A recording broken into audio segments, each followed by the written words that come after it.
वह रोज सुबह उठकर अपने कंधे पर टोकरी लेकर जंगल में लकड़ियां इकट्ठा करता और बेचकर घर में खाने के लिए पैसे लाता था। एक दिन रमेश जंगल में लकड़ियां ढूंढते ढूंढते एक गहरी नदी के पास पहुंचा।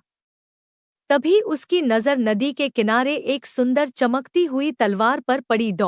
रमेश ने सोचा, इतनी अच्छी तलवार शायद किसी राजा या अमीर आदमी की होगी।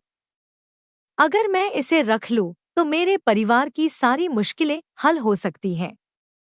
लेकिन फिर उसने ठहरकर सोचा, यह मेरी नहीं है। रमेश ने तलवार उठाई और गांव के चौक पर जाकर सभी लोगों से कहा, ये तलवार किसी की खोई हुई है। क्या इसका कोई मालिक है? गांव वाले हैरान रह गए। कुछ ने कहा, शायद इस तलवार का राजा के किसी सैनिक से संबंध है।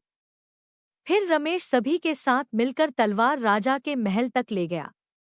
राजा ने तलवार देखकर पूछा, किसने यह तलवार यहाँ लाई है? सभी लोग चुप रहे, लेकिन रमेश सामने आया और सच बताया कि यह तलवार नदी किनारे मिली थी। उसने कोई स्वार्थ नहीं बताया। राजा खुश हुआ और बोला, तुमने ईमानदारी दिखाई है, मैं इसका पुरस्कार दूंगा। राजा ने रमेश को सोने की गड्डियां दी ताकि उसका परिवार खुशहाल रहे। लेकिन राजा ने एक बहुत बड़ा संदेश भी दिया, सबसे बड़ा धन ईमानदारी है। जो व्यक्ति ईमानदार रहता है। रमेश अपने गांव लौटा और सोने से अपने घर का छोटा व्यवसाय शुरू किया। गांव के लोग उसकी ईमानदारी की मिसाल देने लगे।